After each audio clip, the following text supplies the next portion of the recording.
अस्सलामुअलैकुम नाजरीन, मैं हूं आपका मेज़बान फ़र्रुख महमूद और आप देख रहे हैं प्रोग्राम आवाम बोलती है।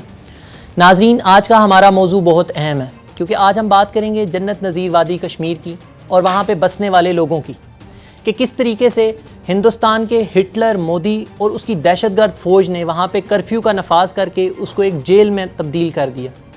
नाजरीन, इस सिलसिले में हमारे साथ मौजूद होंगी, किसी तारुफ़ की मोहताज नहीं है, हुर्रियत रहनुमा यासीन मलिक साहब की एहलिया मिशाल मलिक साहिबा। जी मिशाल मलिक साहिबा। यासीन मलिक साहब इस वक्त कहाँ हैं और किन हालात में हैं? देखें, इस वक्त उनको तिहाड़ की डेथ सेल में रखा हुआ है और वो one of the most notorious jails of the world है। गुआंटानामो बे से भी बदतर वहाँ प्रिजनर्स की ट्रीटमेंट की जाती है और इस वक्त जो उनकी हालत है, उनकी सेहत, स्पेशली जो टॉर्चर उन पे किया जा रहा है मुसलसल, कितनी डेकेड से किया जा रहा है, अब तो इंतहा हो गई है कि उनको पिछले 6 महीनों से पहले तो उनके ऊपर इनको 22 फरवरी को रात को अरेस्ट किया गया और उसके बाद इनको कोठी बाग पुलिस स्टेशन से इन्होंने जम्मू जेल शिफ्ट किया और फिर तिहाड़ के अंदर, और वहाँ पे इनको मारा पीटा गया। NIA के लोगों ने इन पे अटैक किया, इनको फ़िज़िकल, मेंटल, साइकोलॉजिकल टॉर्चर से वो गुज़र रहे हैं और इस वक्त उनकी हालत ऐसी है कि उनको सख्त ज़रूरत है कि उनको ICU में ट्रीटमेंट के लिए भेजा जाए, उनका हार्ट वाल्व को मॉनिटर किया जाए क्योंकि वो आर्टिफिशियल हार्ट वाल्व है और उनको मल्टीपल एलिमेंट्स हो गई हैं। पानी की बहुत शॉर्टेज होती है वहाँ पे, उनको हर वक्त लाइटें ऑन रखते हैं, बहुत बड़ी हाई वोल्टेज हैलोजन लाइट्स, जिससे उनको ब्लड क्लॉट्स हो गए हैं आँखों के अंदर, क्योंकि ना वो सो सकते हैं ना वो बैठ सकते हैं, हर वक्त उनके सिर पे वो लाइट मंडला रही होती है। और फिर ओपन टॉयलेट है और 7x5 आप खुद ही अपने फीट से नाप लें कि कितना छोटा ही जगह है जहाँ पे उनको रखा हुआ है।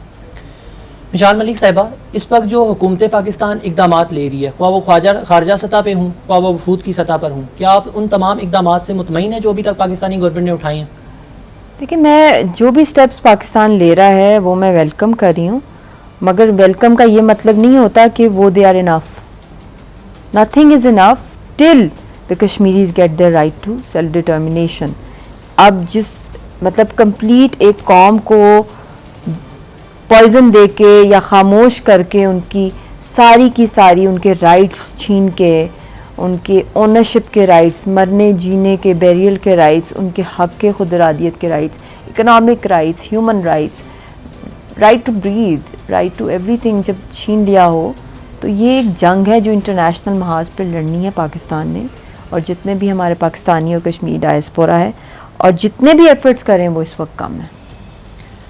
मिशाल मलिक साहिबा, क्या आप समझती हैं कि हुकूमत पाकिस्तान की खारजा पॉलिसी इस वक्त तक कामयाब रही है मसला कश्मीर को आलमी सतह पर उजागर करने के लिए? देखिए, मैं ये कहूँगी कि पिछले साल और इस साल में बहुत सी इंटरनेशनल रिपोर्ट्स आई हैं कश्मीर के ऊपर जो आज तक पहले कभी नहीं आई थी, चाहे वो यूरोपियन पार्लियामेंट हो, चाहे वो ब्रिटिश पार्लियामेंट की रिपोर्ट हो, चाहे वो यूनाइटेड नेशंस की लास्ट ईयर की और इस साल की रिपोर्ट है ह्यूमन राइट्स कमीशन। और ये रिपोर्ट्स नहीं होती कमिंग फ्रॉम द UN, ये मैं बताना चाहती हूँ व्यूअर्स को, ये एविडेंस होती है। और इन्होंने जो डिमांड किया है कि कमीशन बनाई, that is the highest form of protest against Indian violations. और फिर उसके बाद एमनेस्टी इंटरनेशनल की भी आई है और भी बहुत से इंटरनेशनल फोरम्स ने इसके ऊपर आवाज़ उठाई है। इंटरनेशनल मीडिया बहुत एक्सपोज कर रहा है हिंदुस्तान का वो घिनौना चेहरा जो कि मासूम लोगों को, कश्मीरियों को जिस तरीके से नस्ल कुशी कर रहे हैं। तो इंटरनेशनल फ्रंट पे, चाहे वो उनका टेलीविज़न हो, चाहे वो उनका सोशल हो, प्रिंट मीडिया हो, एवरीवेयर यू वुड सी कि एक ग्लोबली आवाम के अंदर, जो ग्लोबल आवाम है उसके अंदर एक अवेयरनेस आ रही है। तो इंटरनेशनल कवरेज, इंटरनेशनल एक्सपोजर जो मिल रहा है, but now we need the support of global leaders. Mishal Malik साहिबा, कश्मीर के अंदर कर्फ्यू का नफाज तकरीबन 1 महीने से ज़्यादा का अरसा गुजर चुका है, कर्फ्यू वहाँ पे नाफिज है। तो उस दौरान हिटलर, मोदी के जो इक़दामात हैं, आप उनको किस तनाजुर में देख रही हैं? खुराक की किल्लत है वहाँ पे, उसके अलावा अद्वियात की किल्लत है, तो आप हिटलर मोदी की गवर्नमेंट को कोई पैगाम देना चाहेंगी? हिटलर मोदी या यजीद मोदी या दरिंदा मोदी या क्या क्या, इसके butcher of Gujarat, butcher of Kashmiris, ये खूनी आदमी है, इसके सिर पे खून सवार है मासूम लोगों का और उसको मज़ा आता है। इसकी ऐसी कोई साइकोलॉजिकल तबीयत है इसके या तो इसके दिमाग का इलाज कराया जाए, मगर ऐसे लोगों का कोई इलाज नहीं होता। और ऐसे लोगों को जब सडिस्टिक माइंडसेट और आरएसएस की बचपन से जिनकी ट्रेनिंग और ग्रूमिंग होती है, उनके अंदर नफ़रत होती है दूसरे लोगों के ख़िलाफ़, और वो उनके अंदर सिर्फ एक्सट्रीमिज़म का एलिमेंट होता है और वो उसी को सेल करते हैं। और अभी भी जो इस मैंडेट पे वो आए हैं, उनका मैंडेट बहुत खुला था, जो उनका इलेक्शन का भी मैनिफेस्टो था इस साल भी, और पिछले जब टेन्योर में भी वो आए हैं, चाहे वो रामगंगा डैम की बात हो, चाहे वो एब्रोगेशन ऑफ आर्टिकल 370-35A हो, चाहे वो गुजरात में जो वहाँ किलिंग्स इन्होंने मुसलमानों की इसने करवाई, और जो इनकी टीम है, चाहे अजीत डोभाल है, अमित शाह हैं, राजनाथ हैं, और फिर वो योगी, इनके और भी बहुत से लेजिस्लेटर्स की जो लैंग्वेज है, और ये कन्विंस्ड हैं 100% कि ये हक और सच पर हैं कि ये दुनिया सिर्फ बनी है हिंदुत्व के लिए, और कोई मज़हब का या इवन हिंदुज़म के अंदर जो एक्सट्रीमिज़म जो इन्होंने डाली है, तो इनके लिए सिर्फ यही गोल है कि अखंड भारत का वो गोल ये पार करें, और उसके लिए चाहे जितनी जंगें लड़ें, चाहे ये न्यूक्लियर की पॉलिसी अपनी चेंज करें, कुछ करें, बाय होक कॉकरोक ये उस तक पहुँचें। इस्लामिक ममालिक की तंजीम OIC ने एक इजलास बुलवाया था, आप क्या समझती हैं वो किस कदर कामयाब रहा? देखें, हमने तो हार माननी नहीं है। जितनी भी इस वक्त इंटरनेशनली आप देख लें, बहुत सी रुकावटें, हिंदुस्तान ने सारा वक्त दिन रात, क्योंकि इनका बॉलीवुड भी है, इनके अंदर बहुत एक्टिंग और प्रोपेगेंडा का इनके पूरे सेल्स होते हैं जो काम करते हैं दुनिया भर में इमेज बिल्डिंग के। तो हालांकि कोई इंडिया जाए तो वहाँ पे वो एक्चुअली में नहीं हो रहा होता जो वो फ्लावरी पिक्चर दिखाते हैं टूरिस्ट को अट्रैक्ट करने के लिए, बड़ी मार्केट, वहाँ जितनी पॉवर्टी है वो उनकी फ़िल्मों में भी नहीं नज़र आती। यही पॉलिसी इन्होंने अप्लाई की हुई है इंटरनेशनल डिप्लोमेसी में। ये बड़े बड़े वहाँ पे लोगों को मुल्कों को, ऑर्गेनाइजेशंस को, मल्टीनेशनल्स के अंदर उनके सिस्टम में घुस गए हैं, स्पेशली जो इंडियन डायस्पोरा है। अब आप ये कहेंगे कि OIC की बात है, मगर आप हमें सीखना चाहिए अपने दुश्मनों से भी। OIC की बात नहीं है, जितना भी इंडियन डायस्पोरा है पूरी दुनिया में मशरूम्स की तरह वो फैले हैं, वो हर जगह यूनाइटेड हैं। उनमें ये नहीं है कि हम कांग्रेस के हैं, BJP के, उनको ये होता है कि हम इंडियंस हैं, बेशक हम अमेरिका में बैठे हैं, यूरोप में बैठे हैं, कहीं भी, और जब भी उनकी कौम के बारे में कोई बात होती है तो वो सब यूनाइटेड होते हैं। उलट हिसाब होता है कि पाकिस्तान का ये होता है कि यहाँ पे पार्टीबाजी में बट्टे होते हैं, बाहर के मुल्कों में डर्टी लॉन्ड्री एक दूसरे की हम बाहर के मुल्कों में एक दूसरे की करते हैं। तो ये यासीन साहब ने भी बहुत दफ़ा यहाँ के ये सब सियासतदान को रिक्वेस्ट किया था कि आप लोग बाहर के मुल्कों में सिर्फ एज़ पाकिस्तानी जाएं और एड्रेस करें, क्योंकि बाहर के मुल्क में कश्मीर वो वाहिद इशू है जिसको इंटरनेशनल सपोर्ट चाहिए, और उसके लिए आपने हर जगह जाके हिंदुस्तान का घिनौना चेहरा दिखाना है जो वो जुल्म बर्बरियत कर रहा है मासूम कश्मीरियों के ऊपर। अगर ये इस तरह करें, क्योंकि हमारी भी जो अवाम बाहर का जो कश्मीरी डायस्पोरा तो खैर सारा यूनाइटेड है, मगर मैं पाकिस्तानी भी पॉलिटिकल लीडर्स को मेरा यही पैगाम है कि बाहर के मुल्कों में सब एक पेज होकर जो अपने नेशनल कोर इश्यूज़ की मार्केटिंग करें, और इसी तरह जब ये करेंगे, जो हमारी बाहर के मुल्कों में बिज़नेस कम्युनिटी है पाकिस्तान की भी, या डॉक्टर्स हैं, सिविल सर्विस के, मतलब सिविल सर्विस तो नहीं, डिफरेंट फील्ड्स के अंदर जो स्टूडेंट्स भी हैं, उनके साथ डायरेक्ट लिएज़ॉन होना चाहिए पाकिस्तान एम्बेसी का, उनको इंगेज रखा जाए, उनको इनकरेज किया जाए। और इस तरह जितने भी ममालिक में हैं तो आप देखेंगे कि उसका इम्पैक्ट बहुत स्ट्रॉन्ग होगा, क्योंकि 1995 से पहले आप अगर हिस्ट्री देखें इंडिया की, जब भी इनके head of the states America जाते थे तो इनको कोई इतना स्ट्रॉन्ग वेलकम नहीं मिलता था।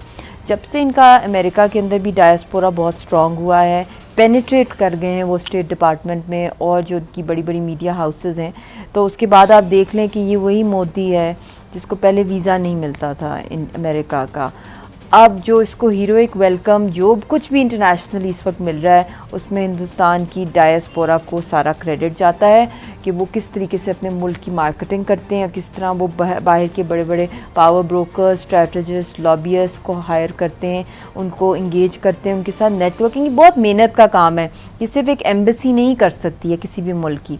तो OIC की बात हो, जितने उनके बयानात आए हैं कश्मीरियों के हक़ में, मैं उनको वेलकम करती हूँ, मगर एक्शन की ज़रूरत है। उस एक्शन तक पहुँचाने के लिए, उनको लेकर आने की आपको दिन रात मेहनत करनी है, और ये हिंदुस्तान का जो इन्फ्लुएंस है दुनिया से हटाना है, और ये दुनिया को कन्विंस कराना है कि ये जब तक ये मसला है, हिंदुस्तान बेशक एक बड़ी इकॉनमी, एक बड़ा मुल्क है, मगर लॉन्ग टर्म कोई भी मल्टीनेशनल वहाँ पे इन्वेस्ट ना करे जब तक कश्मीर का मसला ना हल हो, क्योंकि खून सवार है हिंदुस्तान की सरकार को। वो जिनके हाथ में न्यूक्लियर कमांड है इस वक्त, वो इतनी इंस्टेबल हाथों में है हिंदुस्तान की कि ये वो एलिमेंट्स है जिससे बिज़नेस कम्युनिटी बाहर की भी जो है वो घबरा जाएगी और उसको अपनी स्टेक्स के बारे में परवाह होगी। और वहाँ जो इस वक्त सेक्टेरियन वायलेंस और जो माइनॉरिटीज़ का हाल है, जो क्रिश्चियंस के साथ हो रहा है, जो टूरिस्ट के साथ वहाँ पे हो रहा है, ये वो चीज़ें जो दुनिया तक हमने पहुँचानी है, आपने पहुँचानी है मीडिया के थ्रू। दुनिया भर में हमने एक यूनिफाइड वॉइस लेके जाना है।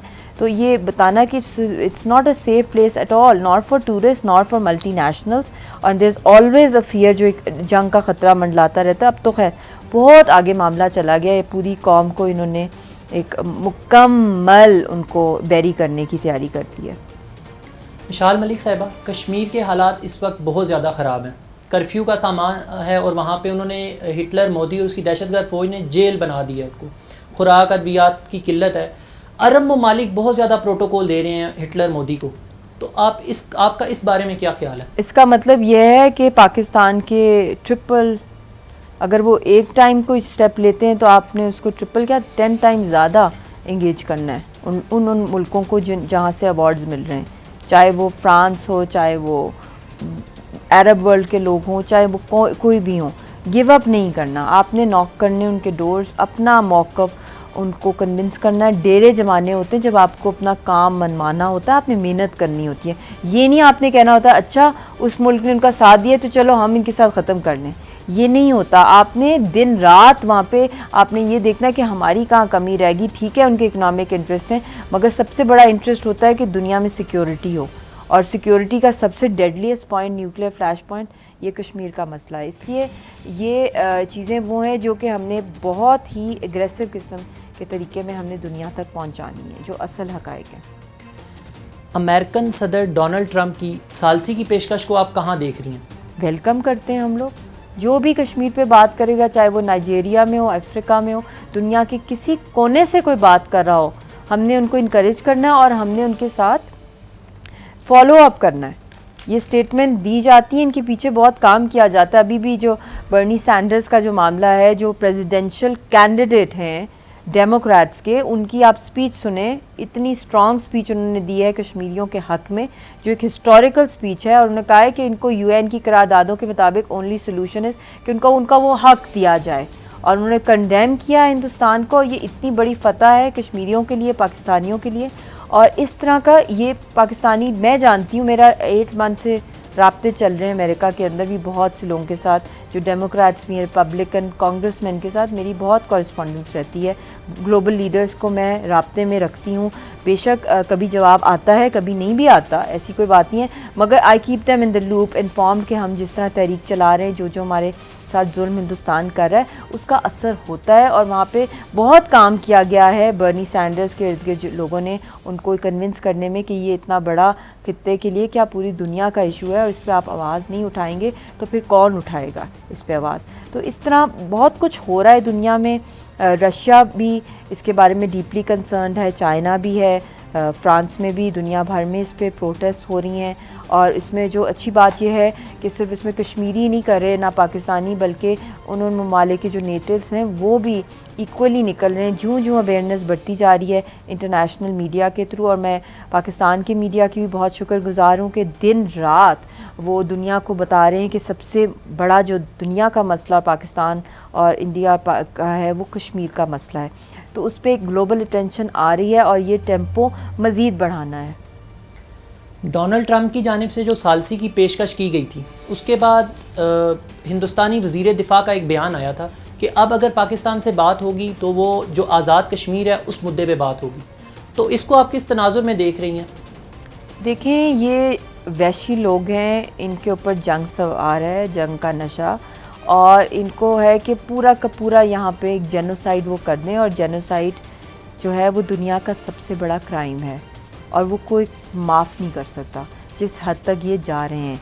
और ये सारे international norms, treaties, conventions, Geneva conventions जितनी भी हैं, प्रोटोकॉल्स हैं, फिर यूएन की जो करारदादें हैं, जो आर्टिकल्स हैं, जो चार्टर्स हैं यूनाइटेड नेशंस के, डिफेंस के ऊपर, स्टेबिलिटी सिक्योरिटी के ऊपर, चैप्टर 35 उठा लें आप, आर्टिकल 25, 24 निकाल लें, मतलब कि हर एंगल से आप देख लें। और जो आर्टिकल 49 है कि आप डेमोग्राफी के चेंजेस नहीं ला सकते कहीं भी ऑक्यूपाइड टेरिटरीज़ के अंदर। तो इनको सबको इन्होंने सरपास किया। ये कभी भी नहीं मानेंगे, ये डंडे के हैं। इनको जब तक प्रेशर दुनिया की तरफ से हम नहीं गैदर करेंगे, क्योंकि दुनिया का अपना डायरेक्ट इंटरेस्ट है, कश्मीर की बात नहीं है, उनके सर्वाइवल का मैटर है। और जितना जल्द हो सकता है हमें दुनिया को कन्विंस कराना है और बहुत ही बोल्डली कराना है। ये हाय बेचारे वाला टाइम नहीं है, और ना ही कभी था कश्मीरियों के लिए, ना पाकिस्तान के लिए। मगर जब तक कि आपकी एग्रेसिव किस्म की लीडरशिप पोस्चरिंग नहीं होगी, ये सिर्फ कश्मीरियों का मसला नहीं है। तो इसलिए उसी एस्पेक्ट के थ्रू इसकी पॉलिसी होनी चाहिए, और कम से कम कोई 10-20 साल की इसकी कोई पॉलिसी अनाउंस होनी चाहिए पाकिस्तान की तरफ से। मिशाल मलिक साहिबा, अभी तक जो हिंदुस्तानी गवर्नमेंट के अज़ाइम हैं, क्या आपको लगता है कि हिंदुस्तान और पाकिस्तान जंग की तरफ जा रहे हैं?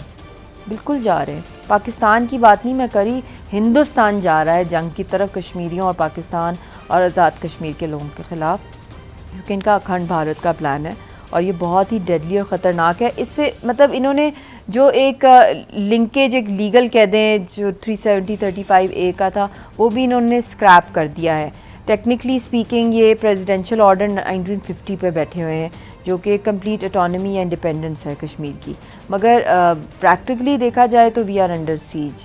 तो ये कंप्लीट एक वॉर इम्पोज्ड हो गई है, और हम अब उस वॉर के दूसरे महीने में, और वॉर क्राइम पिछले 70 सालों से हम अंडर वॉर तब भी हैं।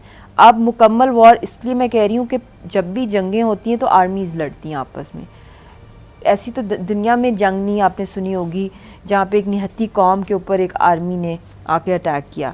अब उसकी एक सेकंड स्टेज होती है जंग की। जब एक कब्ज़ा कर लिया तो फिर अपने लोगों को वहाँ पे ले आते हैं, बिठा देते हैं कि वो उनके घरों को ले लें, उनकी ज़मीन जो है उस पर रिसोर्स के ऊपर कब्ज़ा कर लें और मुकम्मल अपने पैर जमा लें।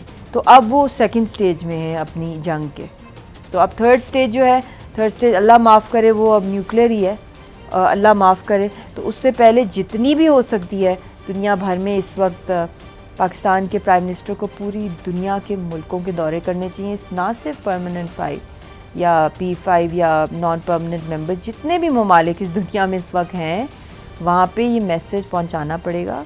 सिर्फ लेटर्स से नहीं होगा, बाकायदा उनसे मीटिंग्स की, अपॉइंटमेंट्स के लिए इनको टाइम फॉरेन ऑफिस को अरेंज करना चाहिए उनकी पूरी दुनिया में, और पूरा का पूरा उनकी कंसंट्रेशन इसके ऊपर होनी चाहिए। मिशाल मलिक साहिबा, क्या इस वक्त आलमी दुनिया पाकिस्तान के साथ खड़ी है? कश्मीरियों के साथ दुनिया की आवाम इस वक्त खड़ी हुई है। पूरी दुनिया में प्रोटेस्ट हो रहे हैं, ईरान में, नेपाल के अंदर,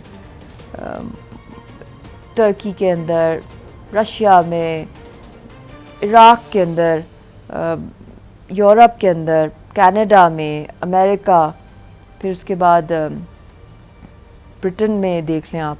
मतलब इतने ममालिक हैं, इतनी मुस्लिम वर्ल्ड के अंदर बहुत जगहों पर हो रही हैं। द वर्ल्ड इज़ रियली, अभी स्लोवेनिया का भी मुझे मैसेज आया, वहाँ पे उनकी मीटिंग चल रही थी, सारे फॉरेन मिनिस्टर्स पूरी दुनिया के आए थे, वहाँ भी यही मेन टॉपिक था कि ये एक्सप्लोड होता जा रहा है मामला। तो मैं और लोगों के अंदर ये इतनी ज़्यादा मीडिया, क्योंकि social media is very powerful, और जो दुनिया के सबसे ज़्यादा जिन न्यूज़पेपर्स और चैनल्स को देखा जाता है, CNN, BBC, Fox, Sky News, Russia Today, फिर उसके बाद फ्रांस 24, और भी बहुत से जो हैं, PBS देख लें, और लोकल चैनल्स भी जो हैं लोगों के, रेडियो चैनल, हर जगह पे कश्मीर बहुत, वॉइस ऑफ अमेरिका पे और BBC। तो ये it's growing day by day the awareness with in the people के ये इसका अगर कोई सोल्यूशन की तरफ अब नहीं गए तो it has already exploded and commands are in very unsafe hands. So how to stop it? तो स्टॉप का यही तरीका है, डिफेंस और इकोनॉमिक सैंक्शंस फ़ौरन लगाई जाए हिंदुस्तान के ऊपर, और जब तक ये इकोनॉमिक ब्लॉकेड और ये कर्फ्यू नहीं लिफ्ट करते। और सेकेंड इमीडिएट डिमांड है कि ये डीमिलिटराइजेशन, ये दोनों चीज़ें फिल फॉल हमें चाहिए अगर हमने इस पूरी कौम की ज़िंदगी बचानी है। वहाँ पे लाखों की तादाद में जो लोग इस वक्त बस रहे हैं, जिस कर्ब और क़यामत से वो गुज़र रहे हैं, आप अंदाज़ा भी नहीं लगा सकते। क्योंकि मैं तो पूरा एक महीना गुजारा है 2010 के अंदर अमरनाथ यात्रा में, जिस तरह भूख और प्यास से वहाँ पे मायसूमा में वक्त लोग गुजारते हैं, पूरे मकबूजा जम्मू कश्मीर में ये जानवरों से बदतर ज़िंदगी होती है। ना लाइट है, ना गैस होती है, ना पैसे होते हैं, ना मार्केट्स होती हैं, दूध नहीं होता, बच्चे मर जाते हैं। मैंने खुद अपनी आंखों से देखा है, दूध पीते बच्चे मर जाते हैं। जो पेशेंट्स हैं, हार्ट पेशेंट्स, डायलिसिस के, एक्सपेक्ट जो मदर्स कर रही हैं, वो बहुत सी इस दफ़ा शहीद हो गई हैं। हॉस्पिटल्स नहीं जा सकती, अपॉइंटमेंट्स नहीं मिल सकती। ये इसमें हम काफ़ी डेकेड से कश्मीरी कौम गुजरी है। अब क्योंकि इसको ज़्यादा हाईलाइट इसलिए कर दिया गया है क्योंकि आर्टिकल 370 हटा दिया है, मगर इनके जो नॉर्म्स जो रहे हैं थ्रू आउट, उसका तो हिटलर से कहीं आगे। वो गैस चेम्बर्स थे ना, ये गैस चेम्बर्स एक ही दफ़ा ख़त्म कर दो, ये 70 साल मतलब कि रोज़ मरना, रोज़ जीना, रोज़ मर के उठना, रोज़ ज़िंदगी के मतलब अपनी लाइफ गुजारना, बच्चों को बड़ा करना, स्कूलों में भेजना, ऐसे ट्रॉमा में 73 ईयर्स हो गए। हिटलर ने इतने साल तो नहीं जुल्म किया था ना। जी नाजरीन, चलते हैं एक छोटे से ब्रेक की जानिब, और जब ब्रेक से वापस आएंगे तो मिशाल मलिक साहिबा से जानेंगे कि यासीन मलिक साहब से उनका आखिरी रब्ता कब हुआ।